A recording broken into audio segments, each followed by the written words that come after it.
don't like getting kneed in the groin. It looked like you stole a midget pants. This is the Epic Epoch update. This week we had one on the continuing series on Aleister Crowley and his Scarlet harem. This is the second to last entry in this series. And it's basically a list of all the known women with whom he was involved in sex rituals in his magical practices. And as much background as I could find on any of these women, which for some was a fair amount, for some was nothing.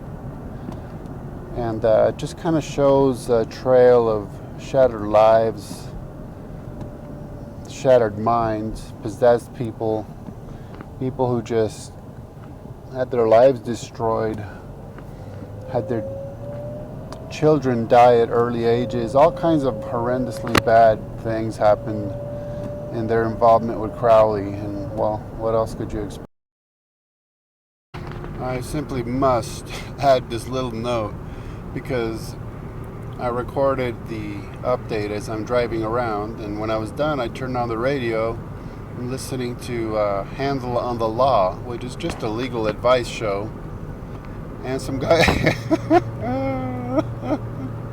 some guy calls in and he wants to sue a satanic organization because they won't let him take part in the Gnostic Mass.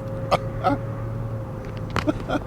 mean, how messed up do you have to be to have Satanists say, no way, dude, you're way out there, yeah, you can't worship Satan with us, you're way messed up. Oh, I'm sorry, it's not funny. It's not it's not funny. So he claims, he introduced it as a satanic group, but then he wants to back off. No, it's not satanic, it's philemic. Yeah, it's philemic. Alright, so it's a Aleister Crowley inspired group. So Bill Handel asked him about Crowley going around having sex with everything that moved. And the guy says, oh, well, we've cleaned up our act since then. Bunk. Crowley was not going around having sex with everything that moved for the fun of it or because of free love, man. No. They're involved in sex ritual magic, so you can't sidestep that. That is what it is all about. And when you see the free love concept during the 60s, which of course is totally bunk. There's no such thing as free love. The price you paid is STDs, shattered emotions, psychological damage, broken homes, abortions, children living out of suitcases, spiritual damage, I mean, you name it. So anyhow, I thought it was not coincidental that I would hear that on the radio minutes after giving you the update on Crowley. Another article this week was on what Bill Cosby and Miley Cyrus have in common. And if you've been keeping up with my YouTube channel, you saw I posted a little video about that. And the article is basically a transcript, so you can get the quotations right from there. And well, what they have in common is date rape. And Cosby, not necessarily by his own admission, but Miley Cyrus definitely by her own admission. So he's being accused by what, like 20 women at this point? And he did a stand-up routine about it, so you could imagine that that was fiction, although now it seems that he was just letting the factual cat out of the bag, while Miley Cyrus just comes right out and states that that's what she does. First, she encourages her mostly extremely young audience to consider that everyone's a little gay. Yeah, everyone is. I mean, that's our culture nowadays. If you're not at least bisexual, you're not hip.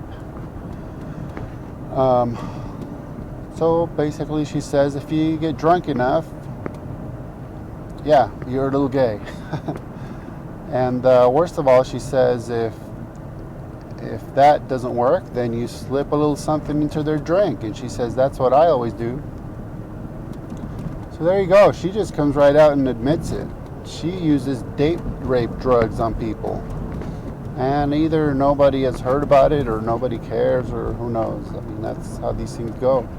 Who knows, in 5 years, 10 years, God, 30 years, there might be a great number of people coming out and claiming that Miley Cyrus date raped them using drugs. And her lawyer will come out and deny it, and she'll say nothing about, same thing. Just replace Bill Cosby with Miley Cyrus. Who knows?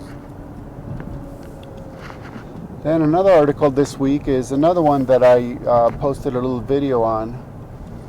Now the article, of course, gives you much more detail.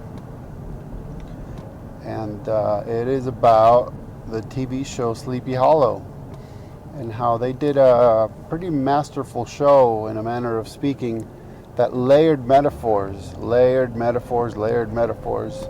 so that you would find yourself agreeing with, in other words, backing something that they did. And only if you peel back the metaphors do you really, really recognize that the show was Gnostic. So basically just corrupting everything that's Christian, and ended up proclaiming the death of God, not just a mere death, but a murder. The murder of God in this case.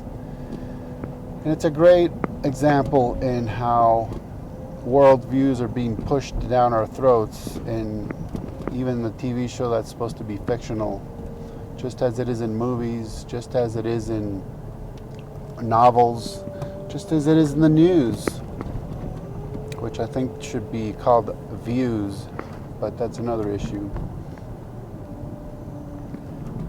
And then I posted an article about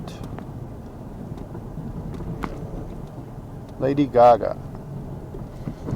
Now, at one point she was talking about a recurring dream she had, a nightmare that is. And I thought, well, I wonder if I could interpret this nightmare through the template of the concept of the MK Ultra, or otherwise monarch trauma-based mind control programming.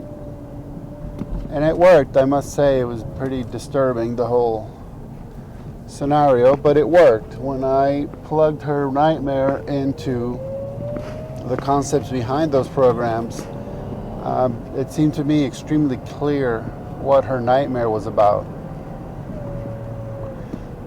Even though she had actually sought quite a bit of help to deal with this, including going to EPOCH Chopra, who basically told her, don't worry about it. There you go. Oh, you poor thing, you're suffering every single night, having this tremendous nightmare. Don't worry about it. Basically, I mean, I don't know what it is, but he's likely in on it. Well, as I was, I ended up doing quite a bit of writing about Lady Gaga and her background, her alter egos, which, of course, one would wonder if they're just merely alter egos, or are they actually multiple personalities or disassociated identities. And while I noticed that she had attended a Catholic school, and while that in and of itself says nothing, the fact is that the name of many Catholic schools do come up when you're doing research on the type of mind control programs. Only one of which was called MK Ultra, and another one which was called Monarch. Well, that led me to think, yeah, but when you consider everything to do with her background, it's likely she had some issues going on there. And while recently she came out and told Howard Stern about some traumatic experience she had with relation to the Catholic school, with what appears to be one person, and it's very vague because she didn't come out and say Yeah, my MK Ultra Monarch mind control handler mistreated me there. And she didn't even say, well, I met a guy and he raped me. She didn't specify, but I mean, obviously, just by her vague statements, something traumatic happened to her there. So whether it was some utter jerk that totally took advantage of her, or whether that's going to turn out to be her handler, I mean, who knows? Who knows? The whole thing's just a tragic mess. And as much as we would like to condemn her for what is her doing that which she does, the fact is she needs a tremendous amount of love and prayer also, of course. So that's it. That's the update. I hope you'll check out the articles. As I've stated before on my YouTube channel, you can actually support me financially by not giving me one single shekel. All right? I'm not asking for any money. The Examiner site for which I write pays per views, that is per traffic, and per subscription. So just by hitting the subscription link on that site, just by opening up an article, just by clicking the links I'll put in the info section, that helps. That helps me a lot. So if you find an article interesting, send it to your friends, share it through your social networks. You know, I don't have to tell you this stuff. If there's one thing I kind of don't like about some YouTube channels, it's every time, subscribe, yeah, make viral, yeah, well, we know we can do that. You don't have to tell us. But in this case, in a few other cases, I think I'll mention it because it's not going to cost you anything and it'll actually help me a lot. All right, appreciate it. Bye.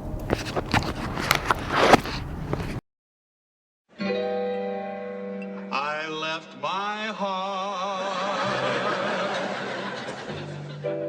in San Francisco. Thank you, ladies and gentlemen. My wife thinks I'm in the bathroom. Oh, my wife is a transsexual Satan worshiper.